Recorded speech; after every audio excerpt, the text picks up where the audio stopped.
Okay, ladies and gentlemen, it's that time again. We got a beautiful Thursday upon us, and we got a lot to be thankful for. And if you're complaining about the little shit going on in your life, just be glad that your family didn't die in a car wreck. You got 2 legs, 2 arms, 2 ears, 2 eyes. You got a lot to be thankful for. So, this episode is brought to you by PrizePicks. PrizePicks so easy. Go to the App Store, download PrizePicks. You can pick more or less on your favorite NBA players, NHL, UFC, all sorts of sports. You can pick more or less, especially on the UFC. You can pick more or less punches that you think are going to happen, more or less takedowns, more or less on fight time. It's a real fun way to watch the fights, and you don't even have to pick that much money to use. You download it, the app, put $100 in, use code TIMBO, and they'll put another $100 on top of that. And this week they're doing a free square. Dustin Poirier has to land 1 punch. Dink. And you know he's going to land 1 punch. And then you win that square. So you can pick 1 more square, you can pick 2 more squares, and really make some cheddar. So that's PrizePicks. Code TIMBO. When you sign up, make yourself some cheddar, ladies and gentlemen. Okay, we got a great episode here. We got Joe Riggs. He just went out to. I took him a spin in my car, and he left the door just fucking wide open for the bums to just go scurry around in. And me and brother Joe here. What the? Okay, me and brother Joe here getting advised from one of our buddies. Oh, that's good. We're gonna be flipping houses, me and Riggs. Oh yeah. We're going to flip a house, and we're going to make millions. 2 entrepreneurs. That just got your text message. Oh, it's good. Okay. Yep. Call us entrepreneurs, okay? Joe, he got kicked out of the local weed store. Oh. You went in there, and what did they think you were So buzzed? there's every time, no, possibly. Every time I go in there, there's a security guard, that I talk to. It's always kind of nice. Not the same one, but different ones. But there's this one fat son of a bitch that's in there, always kind of scowls at me, kind of look. So anyways, I was starting to walk. You know, they tell you to come back? Yep. I started to go back because I thought he was holding the door open. And he kind of just jostles and gets ahead of me. And fucking, I'm like, what, fucking, because he touched me. So I flip his arm down and then fucking, I didn't strike him, but I called him a fat piece of shit. And you say, don't touch me. You're always looking for always. In the public, I'm pretty good at when you see a bigger guy and he's just kind of acting like a bully, it's like, well, you picked the right person to bully, buddy. Yeah. But you're just looking for anybody to eyeball you. It's fucked up. I mean, it's when I had an argument with my son about this. He thinks the same thing. It's if people leave me alone, I leave them alone. I'm nice to everyone. It's because there's honestly no reason to be mean to me. I'm nice to everyone. When someone's mean to me or takes advantage, takes my kindness for weakness. Many, many times I've had to fucking. We're bigger guys, so we don't get that often. I don't get it often. I do. Really? All the time. It's because it's my fault. It's how you look. No. It's just how you are as a person. You do a good job of setting boundaries. I don't. I will let people get too comfortable too fast, and they end up. This is the biggest problem I have with just people in my life, and then they mistake my kindness for weakness. Doesn't matter. And it's never you doing anything. No, it's of course that's happened, but usually for the most part, a relationship, this is like family, like it's people that have a problem with boundaries. They just keep pushing it. Like it's even okay. I'll give it in Montana, for example. There's several people. Like when I came there, they were super not standoffish. They were afraid to talk to me. And then I'm kind to everybody. I treat everybody like I want to be treated. So they would say things like, fucking, he's got CTE or something like that. I mean, just getting too comfortable, Mm-hmm. So I had to slap one of them because it just kept getting over and over. The point where my wife was like, God, they're getting disrespectful. I'm like, so yeah, it's something that I just got to do a better job of setting boundaries for sure. So now you're kicked out of that jars? Yeah, I am. Yeah. So maybe you can find a new one. Well, the embarrassment's just the worst. What is your like routine been with the marijuana? I just go into the bud tender and have them pretty much choose for me. I tell them what I want. And, But then at night you've been doing a little puff here. yeah, and there? dude. So it had been like a week. I was on the toilet last night. I was stoned as a goat. And oh, thank you. Like, I just just brings one in. I just drink yours. Thank you. Anyway, so I was stoned, and I pee sitting down. Because it's you don't get shit anymore. You've always done that. Yeah, and have your legs ever fallen asleep on the toilet? So because I mean, if you're playing too much of that little hoop game you play, and you're sitting there for a half an hour, the blood starts to leak. I just passed out because I was stoned. So I go to get up, legs gone, fell flat on my face. Haven't even wiped your old turd poot shooter yet? Yeah, just felt a little dick swinging everywhere. And then I slapped the floor, and Lisa comes out, it turns the lights on. I'm oh, having God. a fucking seizure down. Just yeah, you know what you need to work. treat yourself to is a bidet. I grew up with a bidet. I used to drink out of it. Swear to God. Swear to God. I used to Swish your mouth? I swear to God. And then I would pee in it all the time. And then Like, what do you mean? You pee in it? The bidet is in the toilet. Well, this is a bidet I grew up with. It was like a toilet. Like a French one, yeah. Yeah, and then it had some fucking heat on it. Oh, Okay, dude, I like mine, you crank that knob all the way up. Dude, in high school, I'd sit on the bidet and start rubbing one out. While you're sitting there? Yeah. I think Sean does that. Toes curling. Sitting there grinding on that bidet. Well, Lisa walked in for it. It's just fucking. It's always terrible getting caught with the toes curling. No one likes that. Well, because you can get those bidets nowadays, $50 to $45, and it's just an attachment to your old toilet. Yeah, it just flips up like those nips. I mean, up and. Well, they have that one, but there's one that just sits down their back and it's aimed right, and you can just. But it's good for ladies too when they have their period cycle and. See, I wouldn't use somebody else's bidet if I went to their house. Please feel free to wash your ass.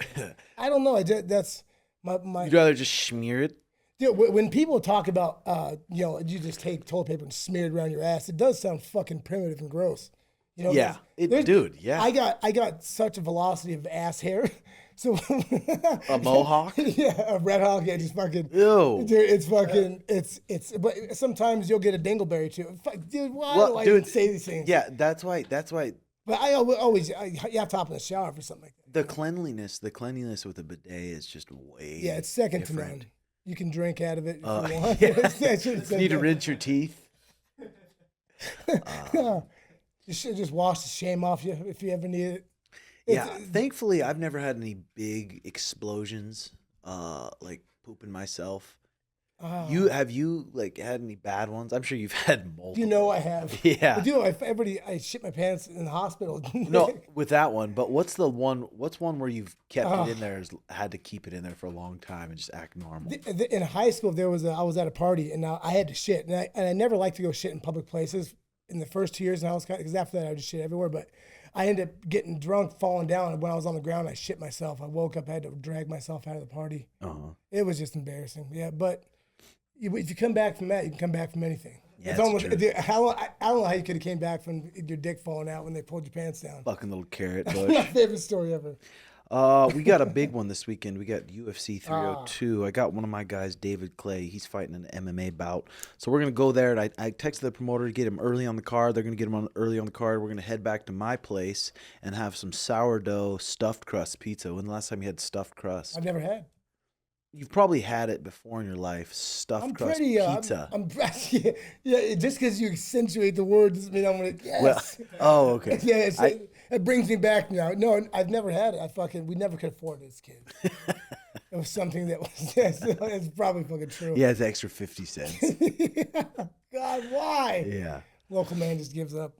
302. So we got a big one. We got Islam Makhachev versus Dustin Poirier, who's 30-8, 23 wins in the UFC.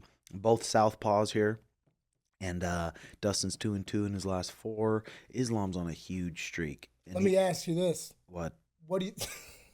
What? Like with on the feet, with the hands? Who do you think being two southpaws? Both these fighters. Who do you think just hands? Who do you I think Islam is super underrated, but they're going to be in a boxing match, and Islam's so good. As soon as you feel comfortable striking with him, he's going to take you down, and that's going to be in Dustin's mind. So he's not going to be able to let loose as much as he's able to let loose with these other guys.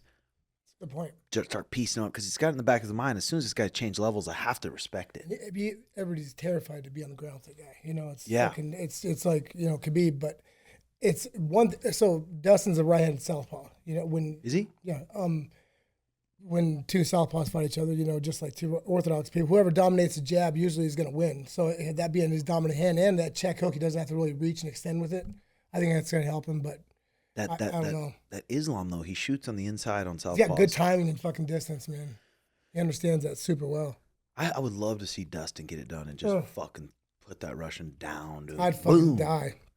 But I think it's going to be tough for him. I'm fucking praying for him because fuck, man, especially just fairy tale ending like that. Dude, that's if he wins, walks off. There's never been a career like that. Yeah, because Dustin's last fight, it was 99, right? What? His last fight is that what you're saying?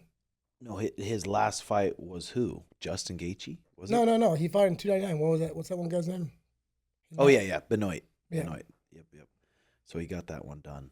And then before that is when he got that head kick by Justin Gaethje. And then Michael Chandler. He subbed Michael Chandler. Dude, yeah, keep going through the people he's fought. Oh, bro. And then he lost to Charles Oliveira. He beat Conor McGregor 2 times in a row.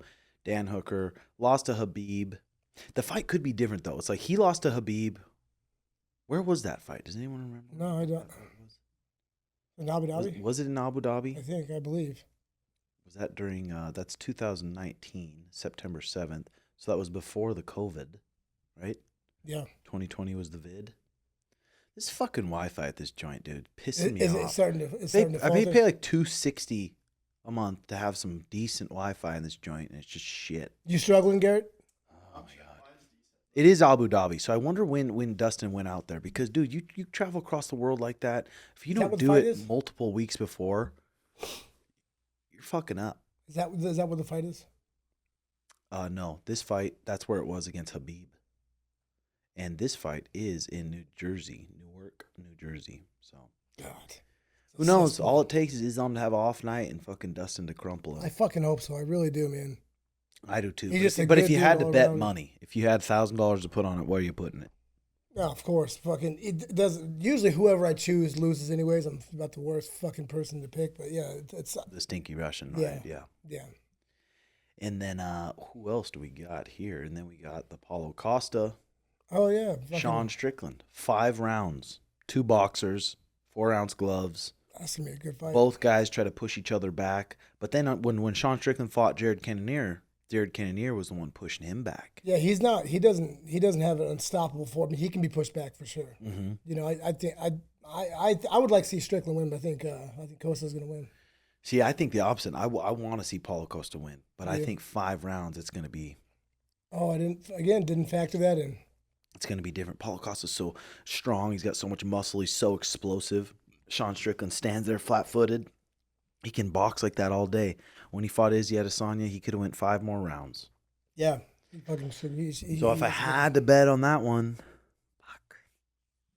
I don't know. I got a final predictions video, YouTube video I recorded this morning. It should be out here soon. Then we got Kevin Holland. Kevin Holland needs this one. He's on a 2-fight losing streak. Who has he lost to? He's fought some fucking good dudes. Kevin Holland, all his last fights have been just studs. He fought Michael Venom Page last, right? That was the last fight, and then he fought that Hamzat. Yeah, Stephen Thompson, Michael Chiesa, Ponzinibbio. He's had a tough little run. Did he lost all those fights? He beat Michael Chiesa. He beat Ponzinibbio. So it's going to be fun. I'm looking forward to UFC 302. And they got a couple other really good fights on the card. Not huge names, guys. But Alex Moreno and shit like that. All right, what else? What else we got going? That should be good. And then I'm moving the coffee shop. to the little kickboxing room, and I move. That flies fucking cup there. And then I'm moving the coffee shop to the middle room here, so it'll be his own little shop, and then I'm moving the kickboxing joint to the room 2. So that's a little activity. That's a good idea. That's gonna look good. Yeah, I think that'll look good. And then Craig Jones, he just went on Joe Rogan's podcast, and he's throwing $1 million tournament. I think it's for 2 weight classes and possibly 1 girls division. $1 million for each one? Each division. What the fuck? No kidding. Yeah, he got an investor, and he's doing it the same day as Abu Dhabi. And because ADCC, they only pay $10,000 to the winners. The super fight guys get $40,000. And he's like, fuck these guys, I'm doing it $1 million. So a lot of the biggest names in ADCC, Nicky Rod, Nicky Ryan, Mason Fowler, all these big name guys are going over to Craig Jones's tournament. And it's literally on the same day. Damn. Same weekend. That's crazy. But, I mean, come on. You got that kind of money on the line. Be like, okay, do I want an ADCC title? Man, that'd be cool. It lasts a lifetime. Fuck or that. do I want $1 million where I can buy a couple houses, and then I'm pretty. Now I don't have to stress about money. I don't have to go do a bunch of seminars. I'm sitting pretty good. How many of the top grapplers in the world will ever make $1 million? You know, I mean, it's jump at when they literally can. none. Besides Gordon Ryan, probably For sure. I mean, it's instructionals. There's Craig Jones. He's worth money, right? Oh yeah. Yeah, I mean, but again, but he has an investor. I think that's not his own money, right? No. Yeah, I think that's cool, man. Does he have some issue with the worlds? The other promoter? Yeah, because he was wanting him to make more money. Because now the ADCC, it wasn't Thomas and Mack Arena, but they're going to do it in T-Mobile Arena. And just to rent T-Mobile Arena, he was saying, is $2 million. What the fuck? Really? And they're making That's a fucking ridiculous. They're making it a crazy show. Fireworks and like drummers and crazy walkouts and crazy. And Craig Jones is like, hey, some of this money, if we're going to be selling out this place, some of this money should be going to the athletes. A little bit of it. Like $10,000. They sell that out? They sold out Thomas and Mack. So I think that's like 11,000 people. I think T-Mobile's like 18,000, 19,000 around there. Nice. So they were getting into it. So now he found this investor. He's like, I'm going to put my own tournament. It's going to be $1 million payday. So that's going to throw a real wrench in the ADCC. I mean, it's gonna create more opportunity. It's gonna force them to pay more money. Hopefully, it brings in other people. If he's successful, they see that. That's fucking what you want. Yeah, and they're making it a non-profit thing. A non-profit. All the ticket sales are gonna go, and he wants to do it every year. We'll see how that goes. Fuck non-profit. Do they say what's the point of him doing a non-profit? Just so even the grapplers can pick what charity they want to, and just it's probably, since it's a non-profit, it's probably a big write-off for whoever this billionaire is. Yeah, but I mean, it also depends what they're. I mean, if Craig Jones is the CEO of it, I mean, they pay, nonprofits make a lot of money still. Yeah. You know. Yeah, I mean, I'm sure it gives you a little tax. Oh yeah, for sure. Those fucking guys with money like that to throw just a couple $1 million, into a tournament, look for anything to have write-offs. You know. Yeah, so that makes things definitely interesting. I think we're gonna go to that Craig Jones one. Go do it. Watch some of those matches. When is it? It is in September. Middle of September. Also, if Suge doesn't fight, I don't know. We're waiting on some things, and he might be fighting in September. He might be fighting in December. We don't know. I know they're waiting for some shit to play out. What do you want? See what happens. I think earlier the better, because just to keep his mind like, hey, hungry and in the gym. How's his body feeling? Pretty good. He's feeling pretty good. He's just itching to get the fight. So I'd like to do earlier, but we'll see how some things go here. How long until you think he does a champ fight? Fuck, I don't know. If he knocks out Merab cold, boom, boards him, bounces his head off the canvas a couple times, and I do see that happening.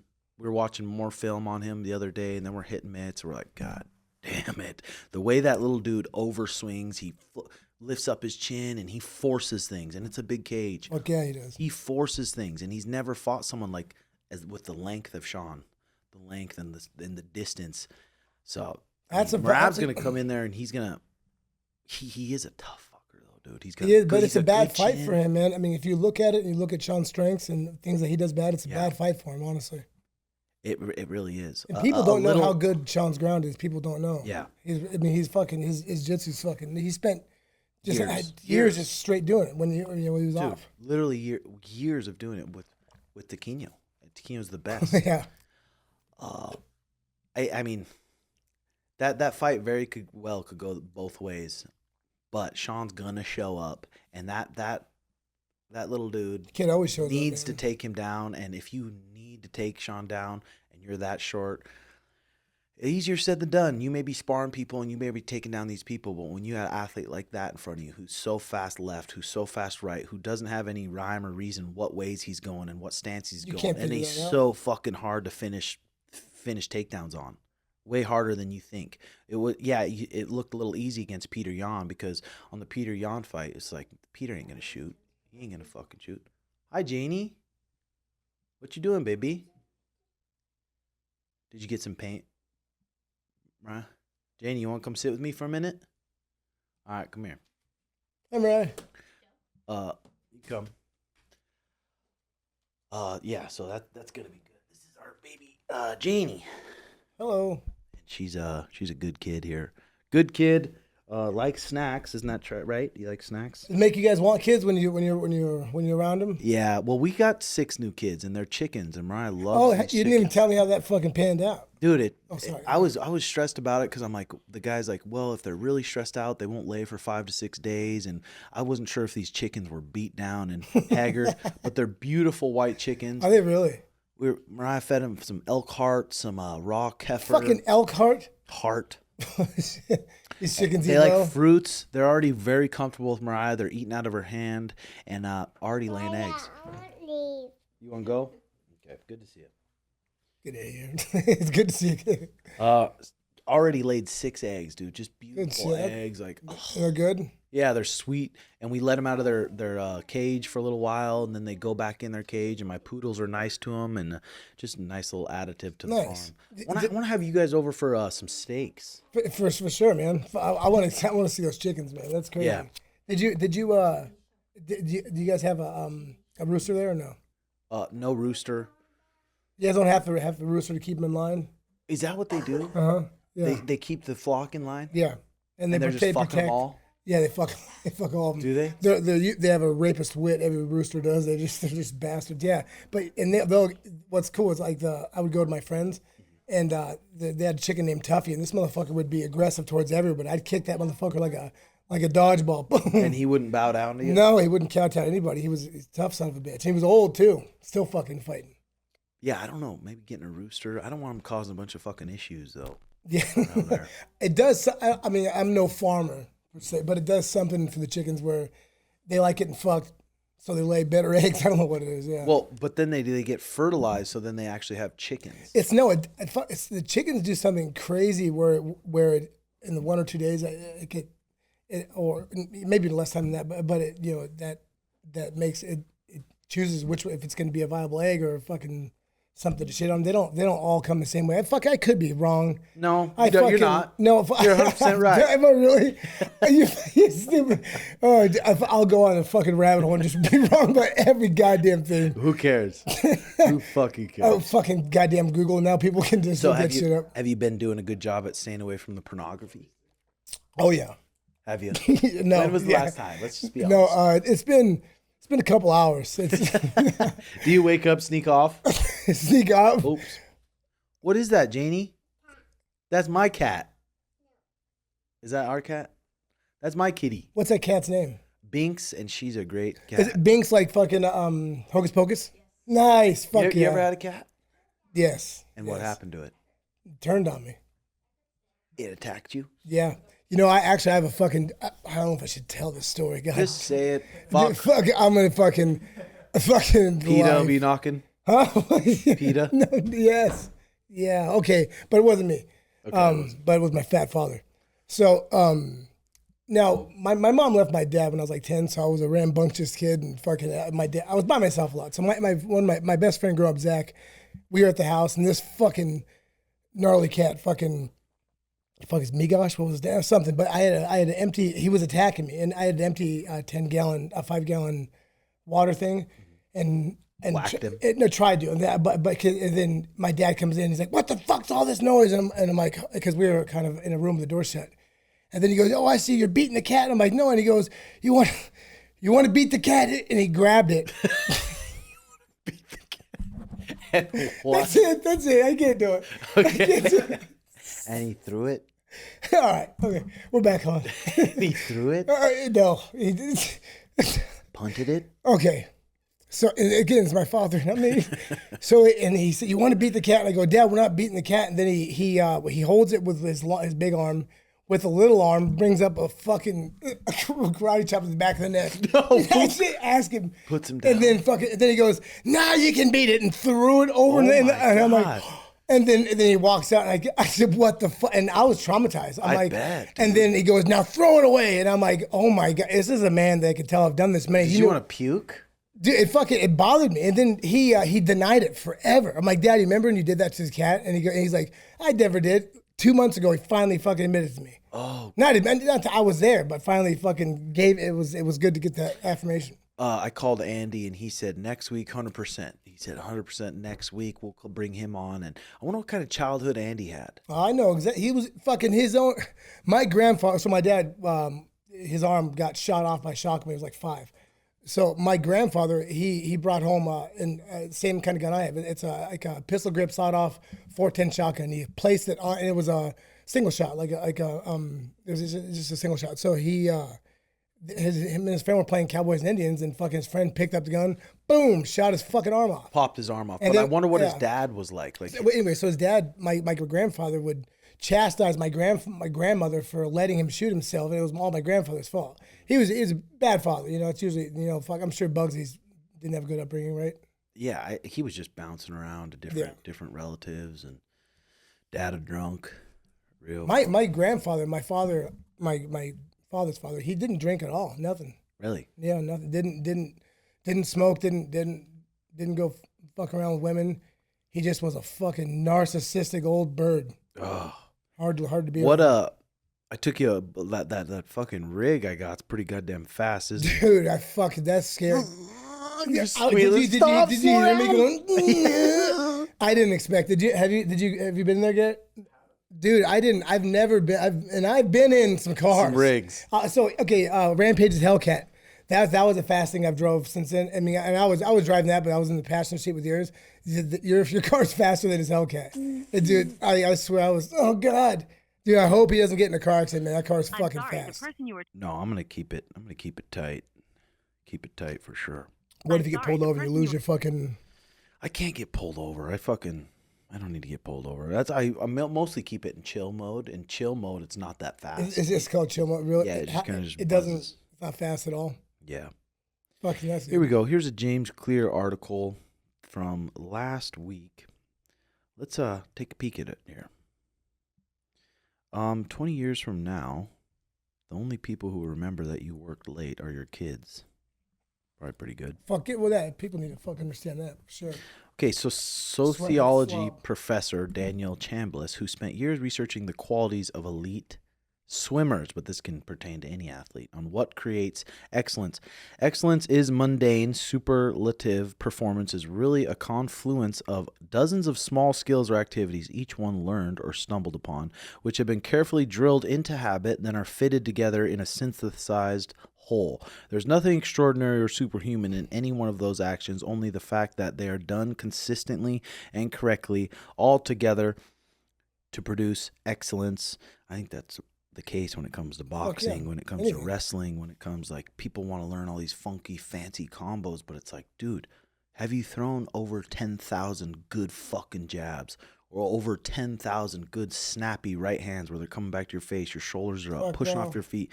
People like switching stances and shit. They haven't even learned how to throw a proper jab. Switching stances, doing like these 10-piece combos on the mitts with their pad holder, and it's like, nothing's realistic. All right, that's not fucking realistic at all. Looks cool, feels cool. And then you get the pad holder going, yeah. Yeah. Okay, this says, when a swimmer learns a proper flip turn in the freestyle races, she will swim the race a bit faster. When a streamlined push off from the wall, the arms squeezed together over the head a little faster, than how to place the hands in the water, so nair is cupped to them, blah, blah, blah, blah. Each of those tasks seems small in itself, but each allows the athlete to swim a bit faster and having learned and consistently practiced all of them together and many more besides the swimmer may compete in the Olympic Games. The little things really do count. Yeah, the importance of sparring too.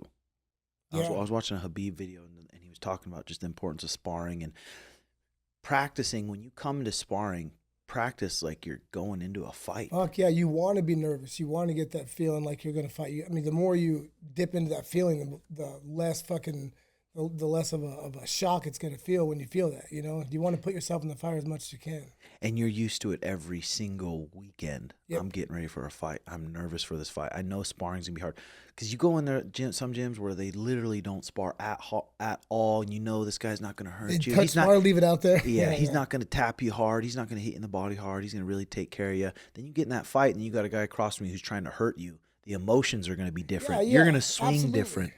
Absolutely. Even just like you said, even the emotions are different. Fuck yeah, when you see someone just visibly trying to hurt you and you haven't been used to that, it's kind of a shock. Oh fuck, I'm in a fight. Yeah. You know, it gets primal. You know, it's fucking, and if you're not used to that, it's gonna zap you. Yeah, and then you start maybe not swinging. I mean, setting up your punches and doing good feints and moving before your punches. You just start biting down and trying to end it because you want to get out of there. There's so many bad things that go along with that. That's for damn sure. Yeah, the art. What's that? Sorry. Where was that coming from? This YouTube here.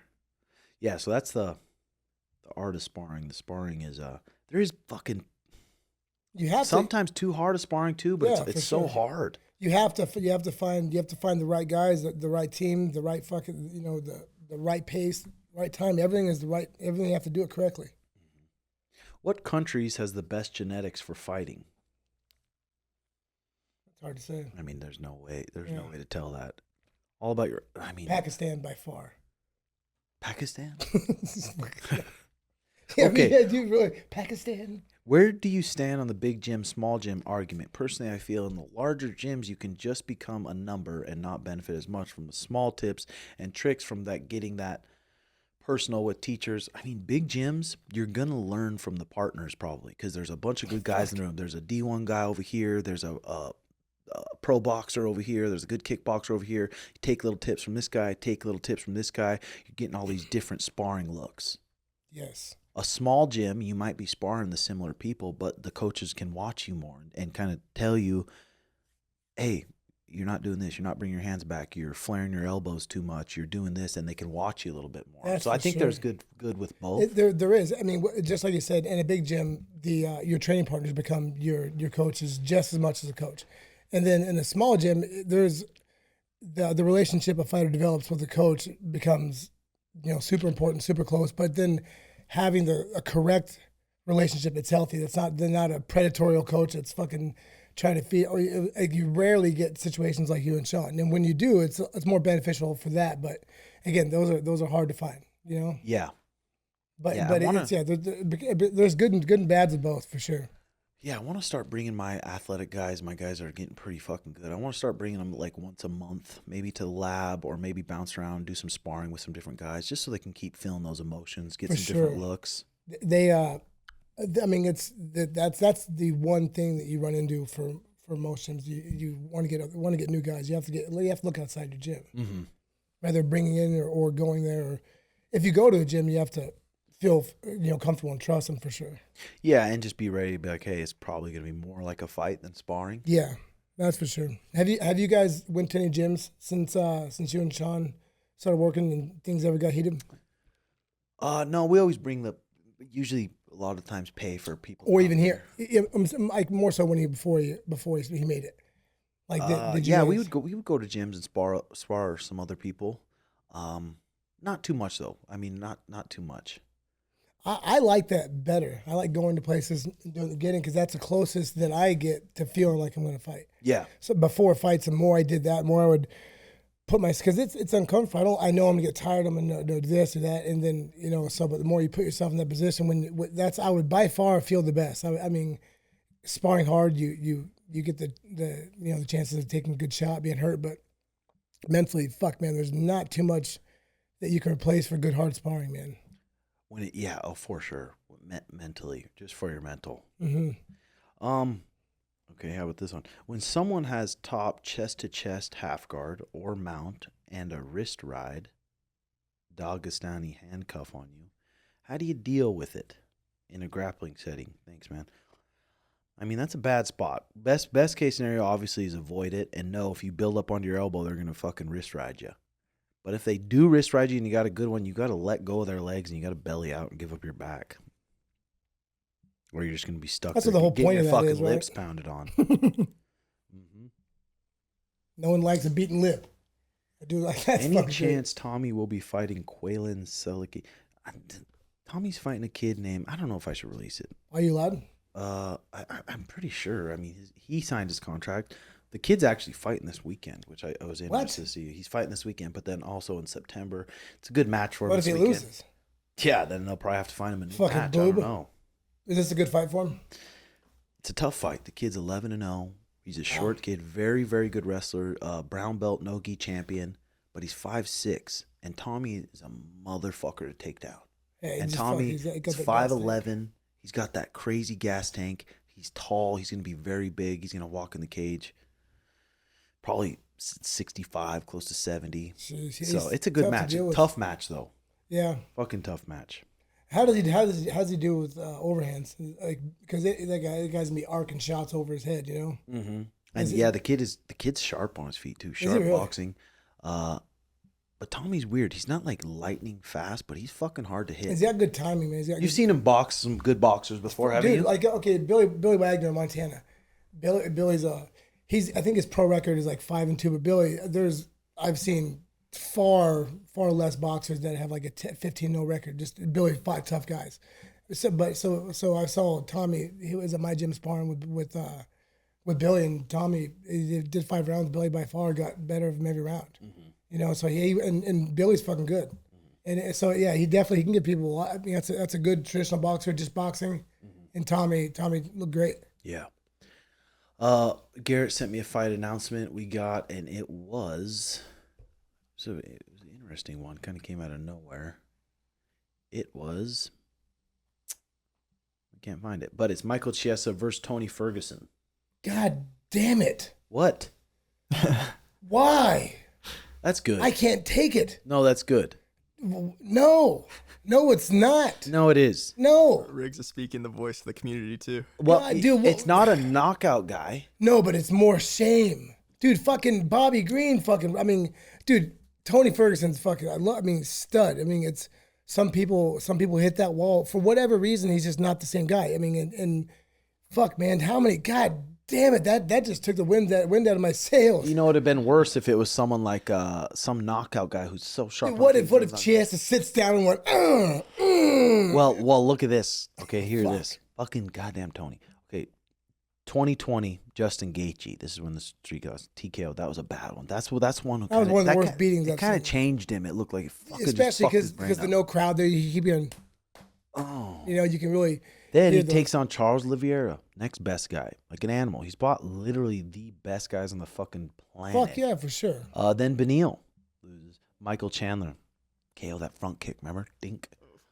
Nate Diaz. Guillotine. He was winning that fight too. Guillotine. Bobby Green.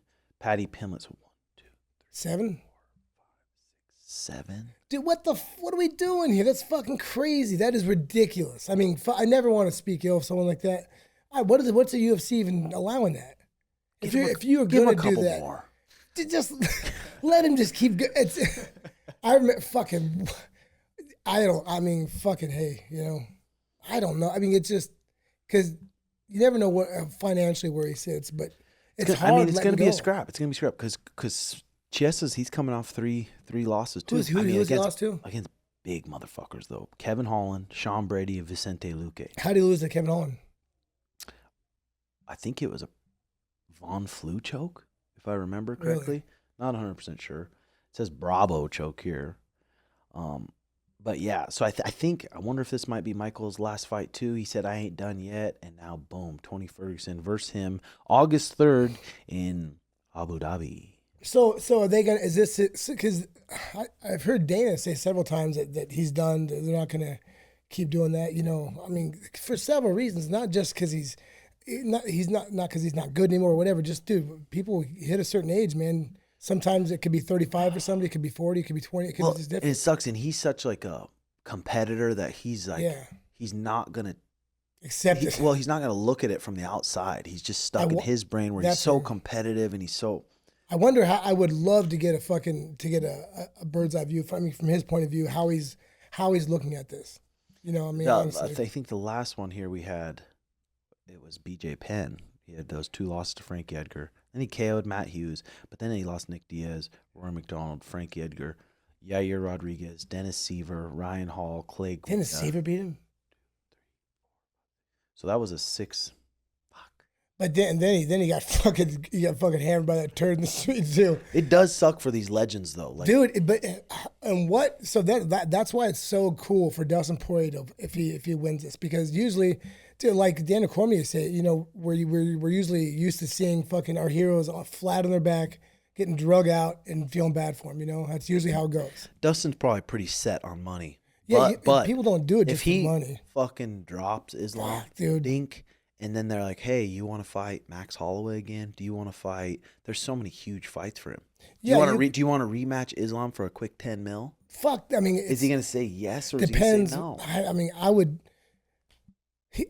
You never fucking know, man. That's the thing. I mean, I don't think there'd be anybody would be happy he's coming back for sure. So he'd be coming back to fucking, because everybody, I'm sure, I know I'm not, that's probably the consensus. Everybody wants to see him end his career like that. Like why is it so hard for guys to stop, even when they're winning, to stop? It's I mean, I because I've struggling through the same thing. I mean, football players, I mean, any other professional athletes, it's hard for athletes to stop. Fighters are it's harder for us to stop because that's usually the one good thing that we have, or the one good thing that created our life to have something good. And it's hard, and it's always how we define ourselves as. That's the one hat we wear. So when we stop, it's fucking, we don't have an identity. We struggle, and then if you leave, like Tony, I mean, I'm sure Tony wants to get that one last win to leave on a good note, but he probably like, all right, back on a win streak, going for it now. You never know. Yeah. And it's hard to let go. It really is. That is the thing too. It's like people know you as the fighter. Everyone in the neighborhood, every store you go into, every person, when's your next fight? When's your next fight? When's your next? Oh, when's your... Yeah, like, I mean, when you get to a point, nobody likes talking about. I mean, it misses that, but it's when you look at yourself in the mirror, it's because we're all fucked up at the end of the day, So it's fighting is, again, for me, it was a crutch for a lot of things growing up, and you have to deal with that if you already haven't. But it's hard. Yeah, I think when I kept getting injured and I was having all those times out.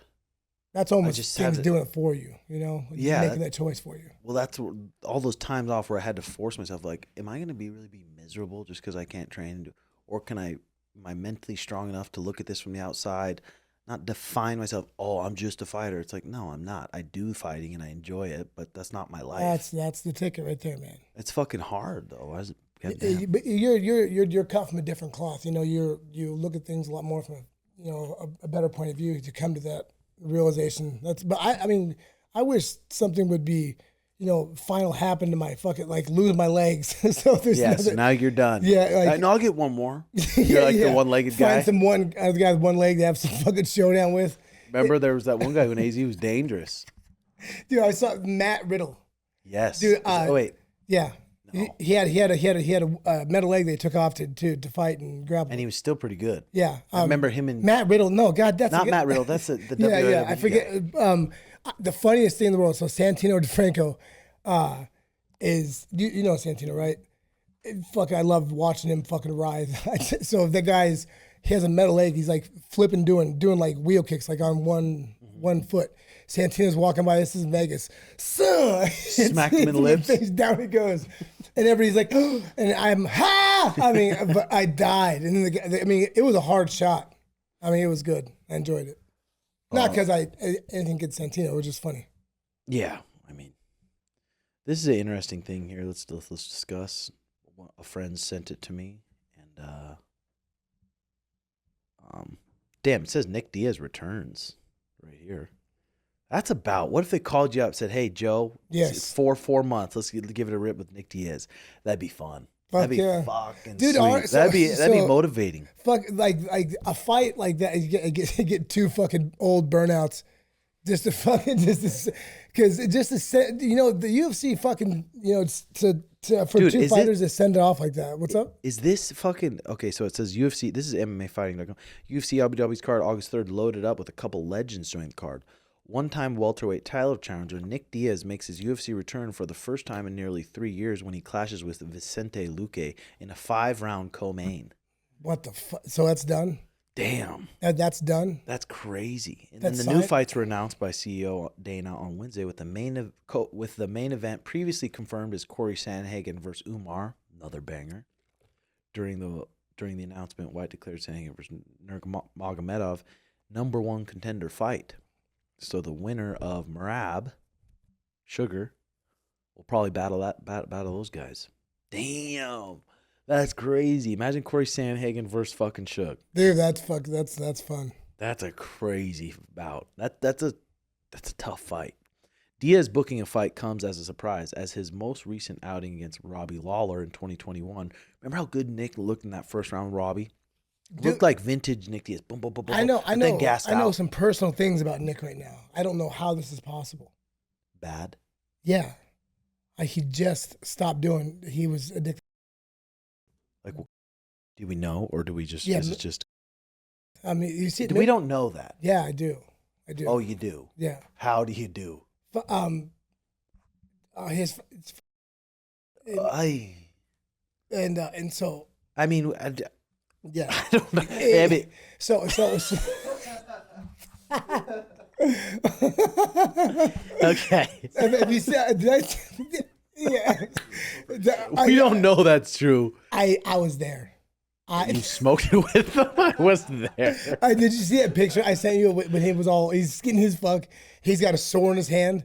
Like, I was like, and then like Eric's good friends and I'm like, you're full of shit. So I fucking hopped on the line and because it was coming from a place of concern. He was really concerned about him. Well, hopefully he's healthy now. I mean, fuck, dude. But It's not an easy fight. It's like give him that's like what I'm saying. Give him Gal, me. Mickey Gal. Yeah. Oh, yeah. Dude, that kid's tougher than you think. But yeah, Yeah, he is. He's No, no, he he's is. no fucking.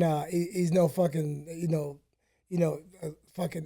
What's Mickey Gal who is he tougher. fighting? I think I shouldn't say What's that. that? But How still, do you pronounce that guy's name again? Vicente Luque. Yeah, I mean, fucking. He's one of the most sharp dudes in the game. Fuck yeah. What is Vicente Luque's last couple fights here? Because I thought for sure, I'm like, the way that dude fights, how sharp he is, how good of a black belt he is.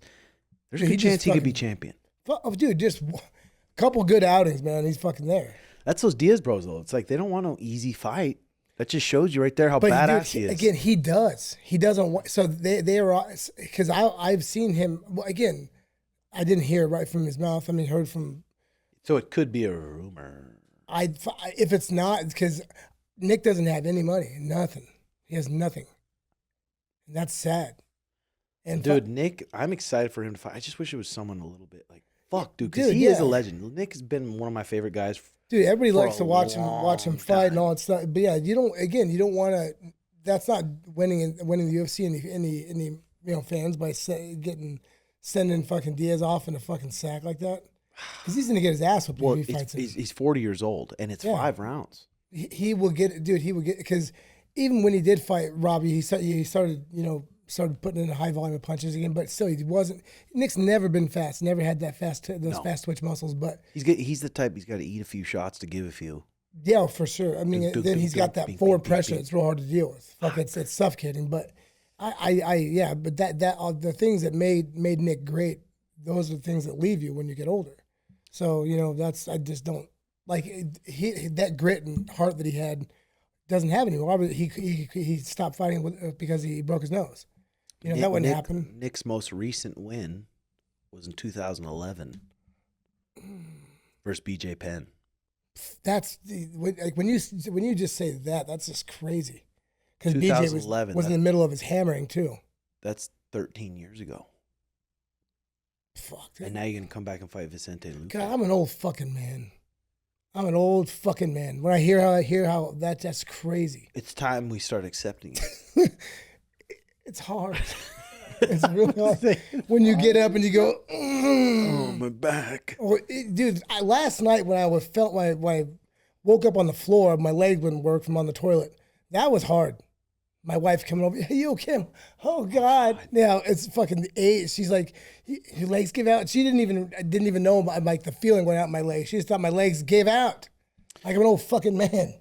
So Luque, he attempts to get back on track after suffering a knockout loss to Joaquin Buckley back in March, which dropped his record to 1-3 over his past 4 fights. Who else did he lose? Prior to that run, Luque was nearly a title contention after rattling off 4 wins in a row, including victories over UFC champion Tyron Woodley, Randy Brown. Holy fuck, that card's so stacked, dude. So the main card for Abu Dhabi, Tony Ferg, Chiesa, Mackenzie Dern's on there. Cheeto Vera versus Davison Figueiredo. Co-main event, Nick Diaz, Vicente Luque, 5 rounds. So is this signed, done? It looks like it. Main event, Corey Sandhagen and Umar. That's a fucking That's crazy. Sweet card. I'm just rambling about shit wrong again. Is that what I'm fucking hearing? There's no way I'm wrong about that. There's no fucking way. About Diaz. Well, that's pretty fucked up. You can't say fucking there's no way. I'm fucking always find a way to be wrong somehow. Could be wrong, could be right. I just want to know. I could be wrong, could be wrong. Yeah. That is so true. It's so true. Sean Strickland says UFC gloves absolutely suck. Trashes Conor McGregor, BKFC, Bryce Hall. He's going off. He's going off. It's enjoyment. He's kind of good crazy. Entertainment. He is crazy. Fuck yeah, he's crazy. I would like to have a little dust up with him. A little spar. I mean, he spars fucking all the time. All he does is fight in the gym. Yeah, it's fucking pull my cord. I that's right up my alley. I like that. Khabib Nurmagomedov will start his quarterman versus Islam. I mean, that's pretty obvious. But other than that, do you think there's any part of Khabib that fucking doesn't that wants? I would hope not. I don't think so. Dude, I have never been more shocked. I see when people tell me that they had felt that way. I didn't never realize that people actually feel that way. That you can be in the corner of somebody and want them to lose. For some selfish reasons. I think he's grown up to it with him as a brother. He's seen it as a kid come up. He knows his family, knows it. That would be so fucking petty and shitty for someone of his stature. I just don't think there's no way. I think he's human, so like there's a certain level, like not wanting him to lose it. I mean, but I mean those taxes. He wants to be the one to have done it better. It's just human in nature, But I don't think so. He doesn't seem like that type. Not to voice it, but if he was honest with himself at the end of the day and like no one's around, for sure he's human. I mean, not wanting him to lose, but wanting to be the one that. But if Islam's such a good guy and he's his boy and he spreads a good message and he gives back, he'll be like, I want this guy to pass me up. I don't know, man. I think so. Because I would think I would want the same. I mean, I would want them to be, have everything, but I've never been in that situation. He's in the corner just saying, stand up and bang, don't shoot. He's doing like what was that? The guy that was gambling on his own fighters, telling him to do the wrong thing. What was his name? James. Yeah, Krause. Yeah. Oh fuck. What didn't he force one of his guys to fight? I don't know. Bet on him. He got hammered. Okay, this is an interesting thing someone sent to me. We can discuss this. Supercars break and annoy you. 4 wives, they'll fight. Own a company, work never stops. You have to give up the peace of mind for an extraordinary life. Learn to be at peace with the chaos. Leave peace for the weak who can't handle pressure. When old, they'll wish they lived harder. The only true peace of mind is to care about nothing, achieve nothing, and be nothing. If you want to do something that matters, or you want to have what others don't, become accustomed to the chaos of war. Have it all. Agree with that. How hard do you live? What did you even do yesterday? Genuinely think and answer. What did you do yesterday? What do you think of that? You like that? No, I don't. That's Tate. Certain part of it. This is a university billionaire. Fuck him. Pretty sure I saw Tate tweet that. Probably is. But it sounds like one of my buddies. Does Andrew Tate just regurgitate information that everybody does that? I don't think so. He's just a little harsh on some things and it's like, eh. But he makes a lot of good points too. For sure. When on last week he was saying that he got his course, and he's telling guys just go up and take a swing. Yeah, and he's young. Yeah. And he goes up to her and says, "Yeah, I'm a high value man." That's fucking great. I think being able to shut it off too. I mean, because fuck, bro. I'm pretty busy during the day. I'm doing all this shit, but at the night, I'm pretty good at shutting it off and having peace with my animals. That's it. Everybody, like, at the end of the day, it's when you ask somebody what do they want. I mean, like at the end of the day, you break it down to the most basic thing. Everybody just wants peace. Just tranquility. Nobody wants live in the fire. Fucking break your dick in half. Not give a shit about it.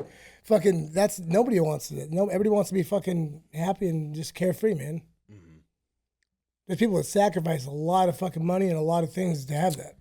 So Mike Tyson had a little issue. On the plane, I guess here. Did you see the video I told you about with Mike? This is the sprinting. Go finish what you're saying. Tyson, who will face Jake Paul on July 20th, made headlines after reportedly needing medical attention before boarding a flight on Sunday in Miami. Tyson's team stated he was doing great following reports, but the former heavyweight champion at his own update. Now feeling 100%, even though I don't need to beat Jake Paul. According to Tyson's team, he became nauseous and dizzy due to an ulcer flare-up 30 minutes before landing. Gout. While there were some that believe the early reports could lead to Tyson not competing against Paul at the mega event that will stream on Netflix, Paul appears to be on the same page as his opponent. As he stated on Twitter, nothing's changed. How do you get ulcers? What's an ulcer? Stress. Stress? Acidic foods. Maybe eat like a shame chili dog before you got on this flight. Anything. I mean, whatever causes your indigestion usually ends up the more you don't treat that, it causes an ulcer. You ever had an ulcer? No, my father did. His was a bleeding ulcer.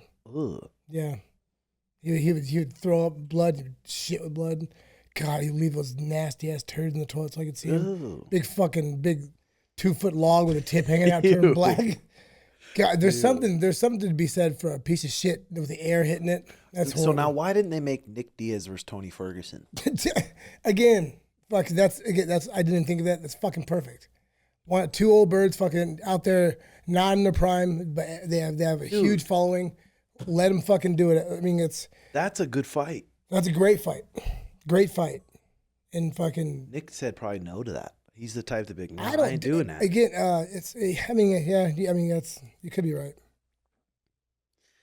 Islam said at the presser this week, he said he doesn't believe, he's talking about Dustin. He said he doesn't believe he can beat me. His coach doesn't believe he can beat me. I know I can make this fight easy.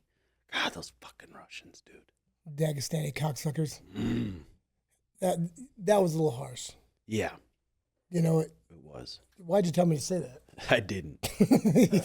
No, dude. I mean, I've fought in Russia a lot. It's a crazy culture. Good people.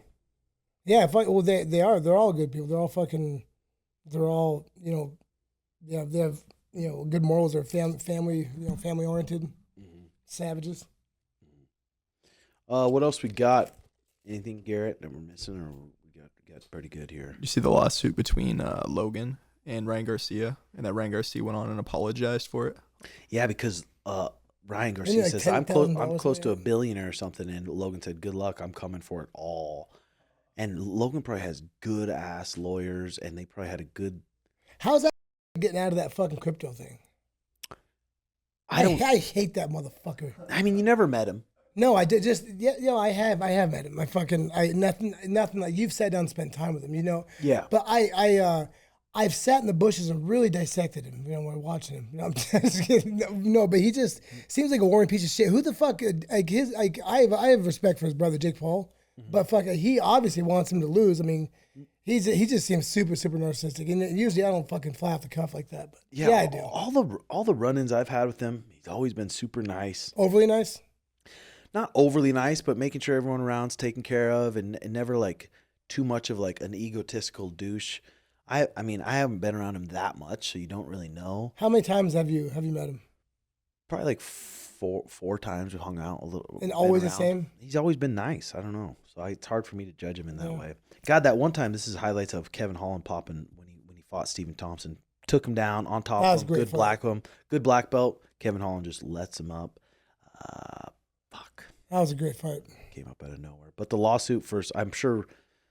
What's it over? I'm sure Ryan Garcia, because Ryan Garcia bashing on the Prime, his drink. He was saying that it was nasty, and he went as far as saying, "I drank Prime and I tested positive for Austrian." Yep. Is that what all the hubbub is about? Something in one of his drinks. In the Prime drink, just stuff. Yeah. God. They see that. God. I know. Rode hard and put away wet. There. I know. Making up rumors about Nick. How dare you? Who, me? Dare you, huh? No, the thing, he's clean. I mean, he's clean, and that's he is. Did I say that or no? I didn't. I said he was just fucking still on his benders. No, but he did. He is clean. I don't know for how long. Tighten it up. Yeah. So I mean, it's possible, but I mean, being an addict myself, you need. I mean, it's if he's been clean, he's probably been clean for 4 months if he is. It seems like you can't really jump into a camp fresh off of being an addict like that. Couple tokes of the good. Glass pipe. Alan Watts says here, no amount of anxiety makes any difference to anything that is going to happen to you. It's fucking true, man. You have anxiety a lot? Fuck yeah. About what? Everything. About what though, mostly? I have the worst social anxiety. Just fucking having to talk to people I don't know is probably one of the worst things I just get worked up over. Like you're just worried about what they're thinking of you? I don't know. There's not nothing sticks out like, oh God, that could happen. Like I was in Florida when I saw fucking Brock Weaver like last month, and I was at a show, and it had been a while since I'd been to a show, since I haven't fought in a while, and you have to go and you have to just meet people, and I found myself outside just hyperventilating like a fucking lunatic. Sucking on your vape pen? Yeah, I was. That could have fucking made it worse. Oh, that's too good. I blame you for my shortcomings with this. Yeah, right. Have you been using that Venti that I gave you? The what? That Venti, the little vaporizer. Yeah. Have you? Or that's all I do. That's all I use. 100%? Yeah. And it's been giving you some nice tokes? Yeah, it's either that or a pop can. I don't have anything else. Yeah, fuck yeah. Now that I know how to use it and charge it. Ben Folks messaged me on Twitter. He's a MMA writer, and he just said, another coaching question for you. What are your thoughts on jumping for the guillotine? Bad idea? Only bad idea sometimes, or for some people? I think it depends what level you're at, but I think it's a bad idea. I mean, especially if you're at elite level. But if you've got someone cracked, and you wobbled them hard, and then they shoot into your good side guillotine, and you're used to catching really good guys in practice with it, and you're confident with it, and you got this guy wobbled, and now you got his neck, and you got a good bite on it, fucking send it.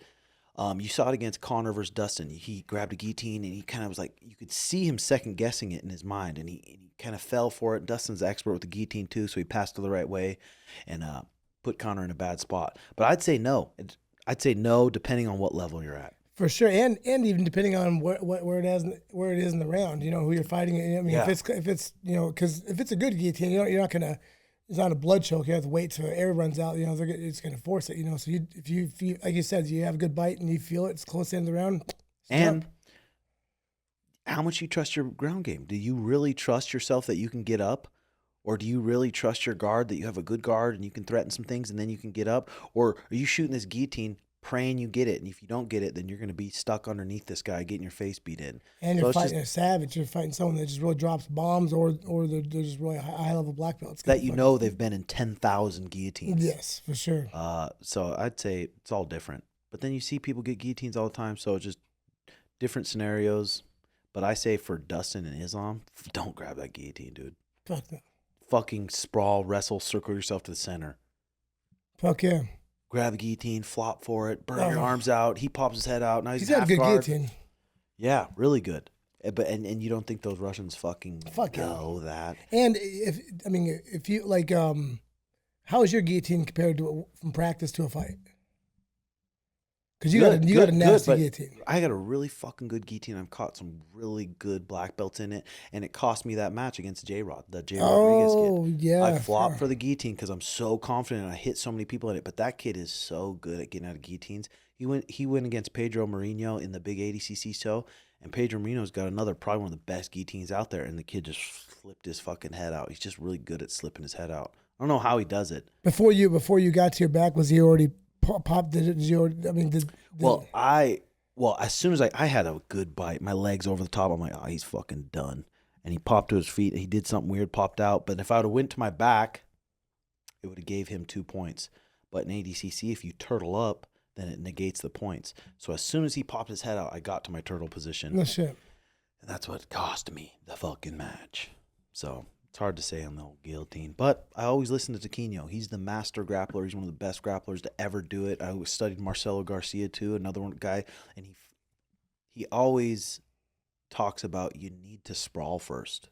Yeah. You can't grab the guillotine and not have a grip and guess, because guys are too good. They're going to finish. They're going to flare your legs the right way. They're going to pass the right way, and you don't have a grip. You need to sprawl first or get their neck, get a good bite, use it to sprawl, and then go for your guillotine. Yeah, for sure. So wrestling first is a key there. But then sometimes you see people, they shoot in, they grab a guillotine, they get it. So it's like, but for good people, I'm talking about high-level people, you need to sprawl first. Other than that, I don't know. I think that's it. We got a practice coming up for the boys I'm ready to have a good week, and me and Riggs, let's go find a house to flip. All right. Just watch the fucking nightmare this is. Oh God. Fuck. We use his money to get a house. And we're just going to steak dinners. We get his fucking check bounces everything else. No, it's gonna be good. Eric's a fucking. He's a I genius. almost guarantee it. I don't want to guarantee, but I think it's gonna be good. And Eric, that's why Thriller went to Thriller, because he'd been fighting Fight TV, the FIT.TV, the court, and I didn't know when I met him, I didn't know he did houses. He just did that. Because now that's why they got to Thriller, but he could be real loud and eccentric. Yeah. And Hairy Knuckles. Yep. He's a good dude, and he'll guide us in the right direction. Millions. Time to make millions. Yeah, for sure. All right, hit that like and subscribe button. Hope you enjoyed the show. And then we got a confidential show every week that comes out. Patreon.com/RedHawk Academy. And people have been loving it. And you can watch the video live on Patreon, or there's a link live on Patreon only on there. You get a discount to supplements and all that stuff. And also, I'm Snapchatting my full days, what workouts I'm doing, all sorts of different shit, and with some good humor involved. So follow along. Comment what you guys think below. Thanks, Joe. Thanks, Garrett. And I will see you guys next week. Love y'all. Bye-bye.